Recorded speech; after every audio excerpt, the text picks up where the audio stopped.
The world of early 2000s netbooks was a furious race to the bottom. But in every race, there must be a winner, and I do believe I've found it.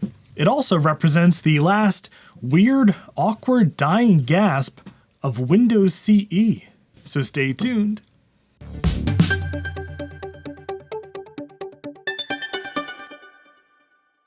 And if you enjoy the weird footnotes in computer history, I hope you'll consider subscribing to the channel. Windows CE. From a time when our smartphones were neither phones nor very smart, Microsoft crammed a tappable Windows experience into a teeny tiny system. And at the time, in the mid-90s, this was quite cool. A start menu? In my pocket? But fast forward to 2011, and it's maybe not so cool anymore. Back in 2011, I was a younger, sleeker Action Retro, and I had the great fortune of working in a CVS. And one day, behind the counters, something very weird materialized. A few boxes with 90s-looking laptops on them. They were Sylvania netbooks, and they were priced at $99. And nobody ever bought one. Well, lucky for us, I guess, somebody bought one because I have this one here, which means I get to fulfill a dream that I've had since all those many years ago. Find out just what in the hell this thing is. Right after this quick word about today's sponsor, Fume. Bad habits. We all have them. I have many, like adopting every old computer that I run across. But some bad habits are more detrimental than others. And I've fought with some of those too. Which is why I really like Fume, both the physical product, which is really quite nice, and especially the mission behind it. Fume is all natural, flavored air. It's not a vape. No chemicals, no batteries, no combustion, and no nicotine. Just air, diffused with some really rather pleasant flavors in replaceable cores. And I can speak from my own experience, it really does a nice job with a satisfying pull, especially with the adjustable airflow dial in the magnetic end cap on this new version too.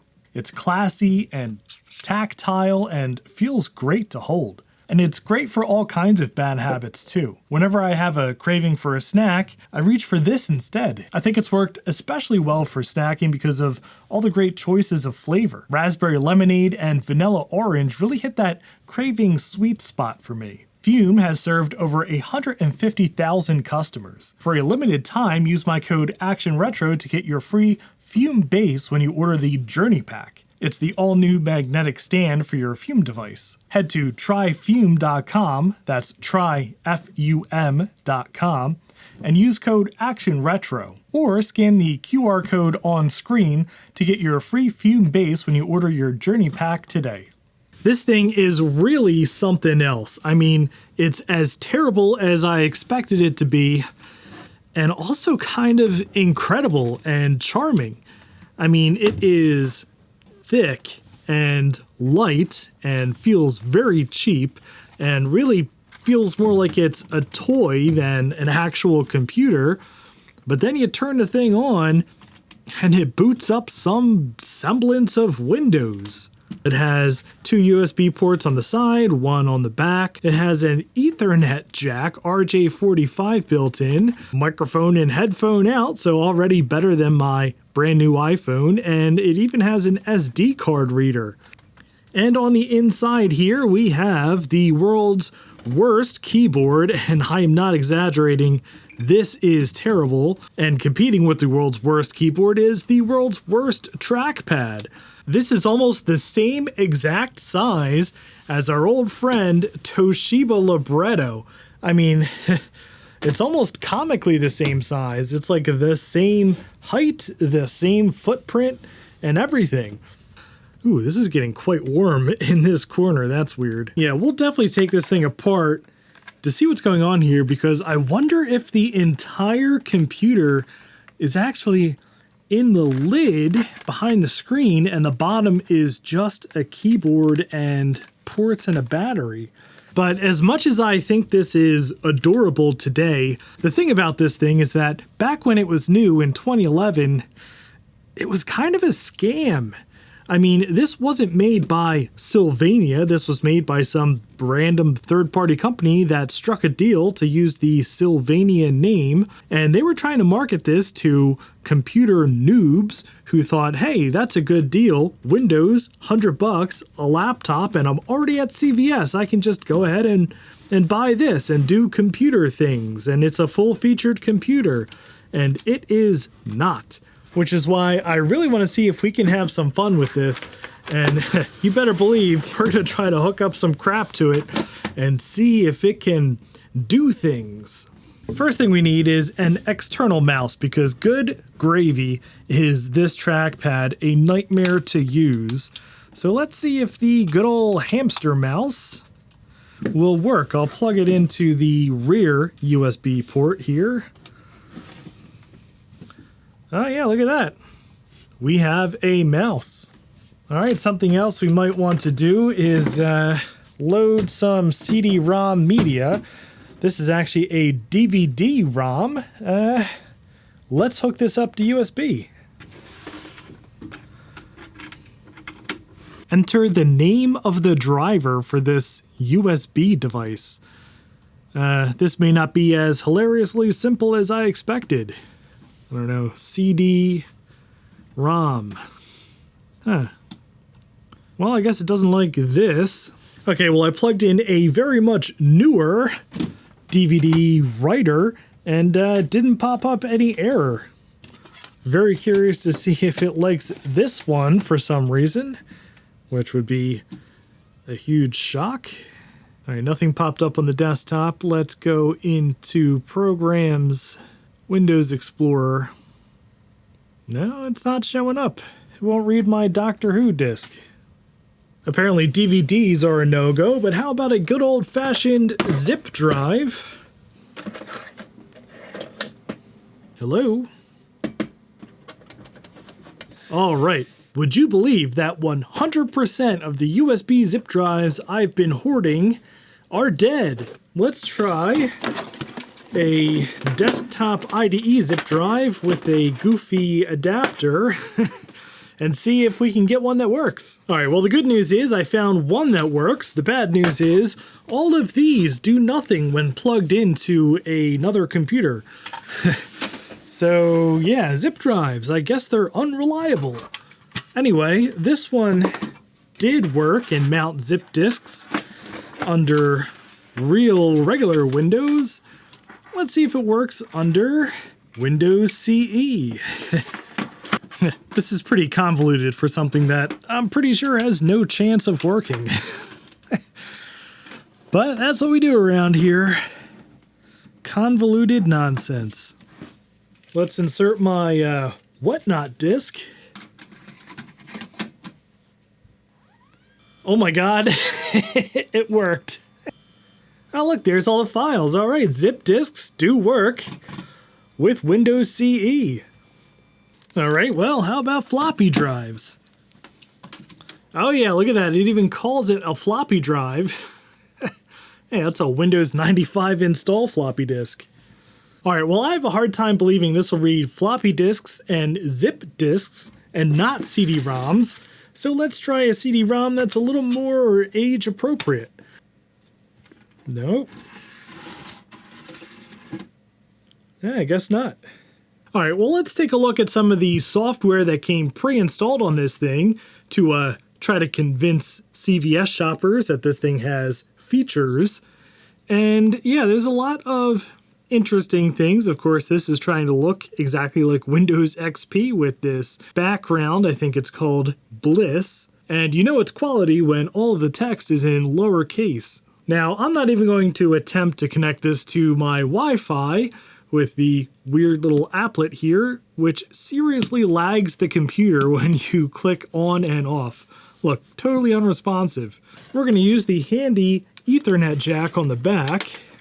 Now let's check out web browsing with Internet Explorer. Will it load Google?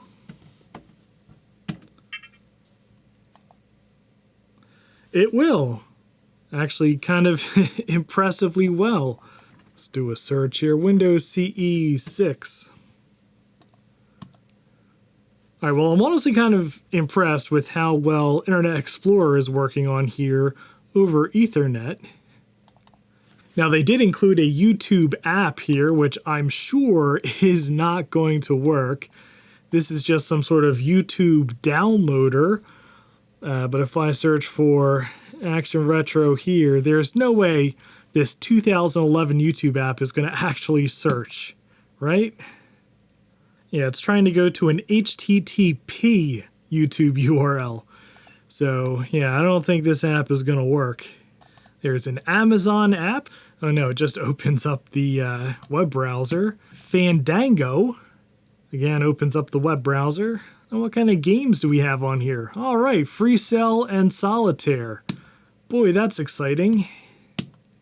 Well, I think we can do better than that, because on this very USB stick, I have Doom for CE. VRAM test failed. Oh my god, it's launching Doom. No audio, and it's the size of a postage stamp. I don't actually know what Windows CE device this was intended for. But hey, we've got Doom. Oh, there's no mouse control either. Oh god. Frame rate's pretty good though.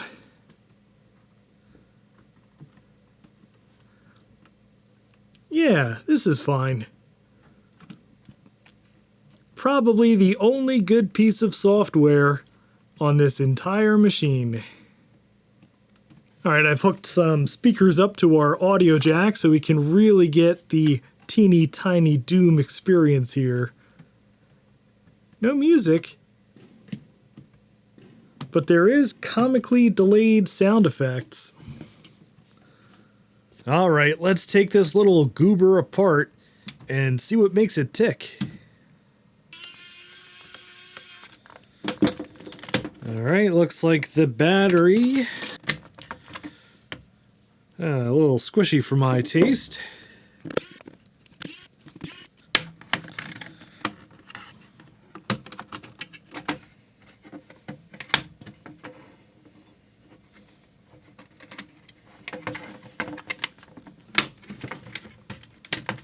Alright, so check this out. My guess was wrong. The thing that was getting so hot up here is this wireless chip, this RA-Link chip.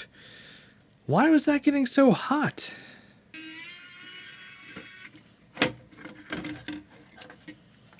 Here is the heart of the machine, the WM8505. There is a Samsung memory chip on here. Don't exactly know what this thing is, but I'm guessing it's the flash storage under this blob here, because this almost looks like it could have supported like an M2 SATA SSD. Yeah, check it out.